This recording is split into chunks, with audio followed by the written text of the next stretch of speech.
students, let us discuss about modals today. Now, we have already discussed about modals in the previous lesson or in the previous video. Now, let us have a revision of it. Do you remember what are modals?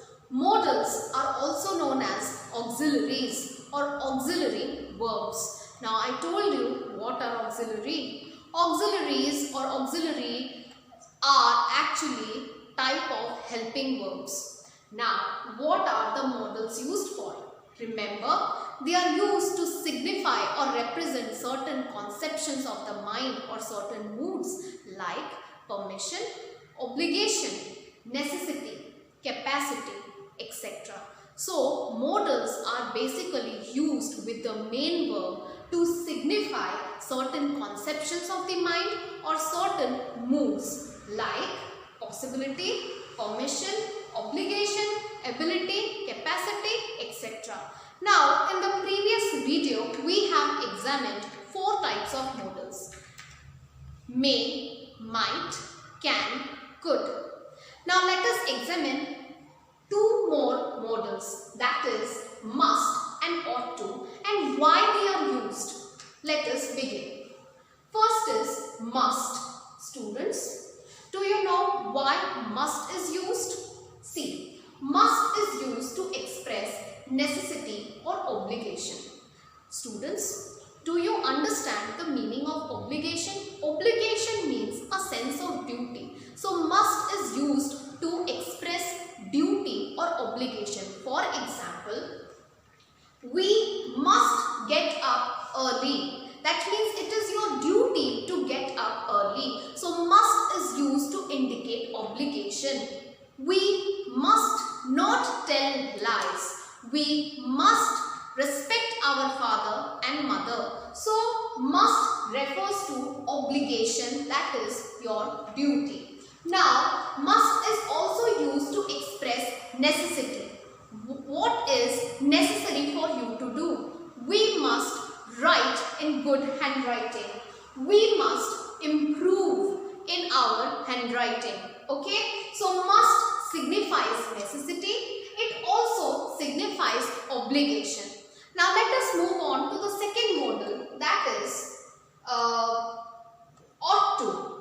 Now, before moving on to that, I want to say that must is basically used for the present tense and the future tense.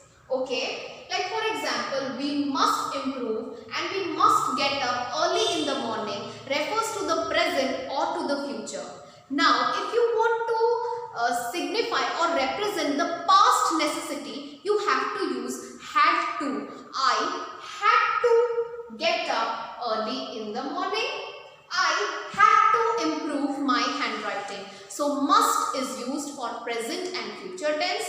Had to also signifies necessity, but it is used in the past tense. Now, let us move on to ought to. Now, ought to also is used for expressing obligation. Now, there is a slight difference between ought to and must. Now, what is it?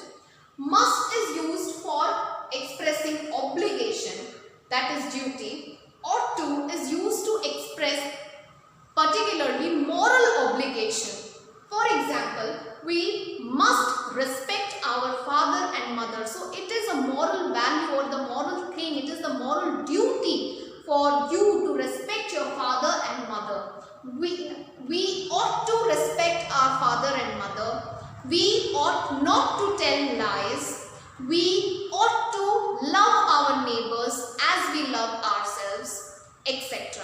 We ought to love our friends and so on. Okay?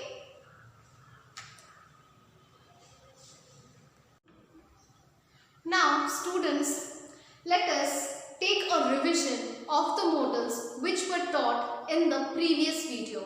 That is can, could, may, might. Let us take the revision. When can these modals be used? First point, I dash swim across the river. So, the first sentence indicates ability or capacity of a person. Can he swim in the river?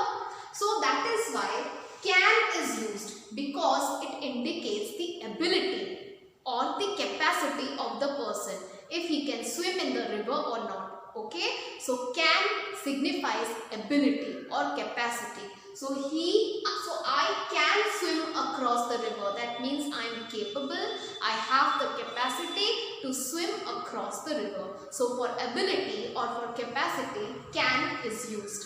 Moving on to the next one. He dash work the sum. Similar thing.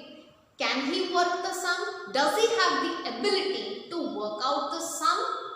Yes.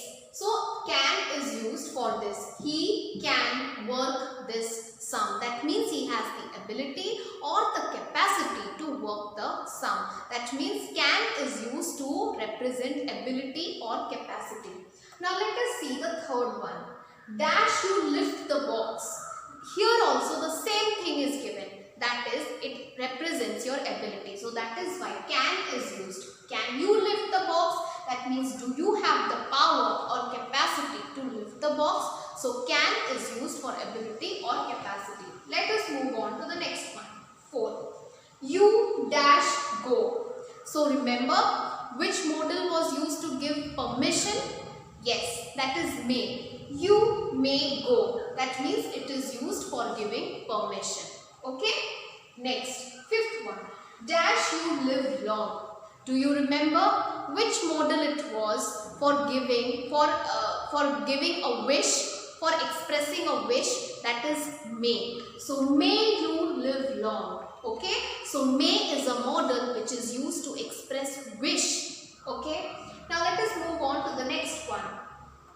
He said that Raj could go. Now you see, said that. Remember, could and might are often used in the indirect sentences or in the indirect speech. They express the past form of could and may. So since it is said in the indirect speech and it refers to the past sense, that is why could is used. He said that Raj could go. You can also use might. Okay. He said that Raj might go. He said that Raj could go. Okay. Now moving on to the next one. I thought he might be at home. Now same thing again. So it expresses the past form. So that is why might is used. Okay. So in sentences which express the past form, you can use could and might. So I thought that he might be at home. Now moving on to the next one. This is very common for you. Dash success attend you. Yes. Can you identify it? Yes. It signifies a wish. May success attend you. So for wish you use may. Let us move on to the next one. It dash rain tomorrow as it has been said in the news. Now remember, I said about the factual possibility.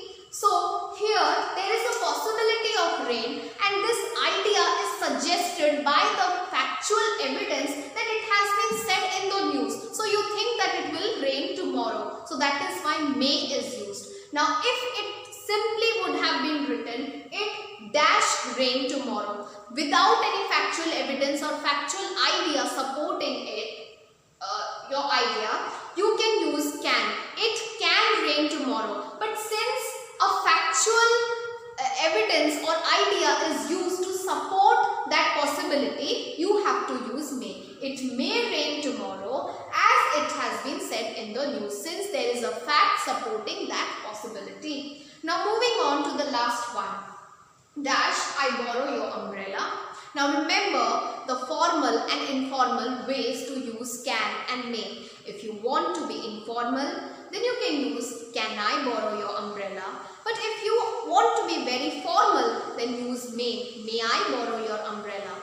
So that's all for today. Thank you. Done.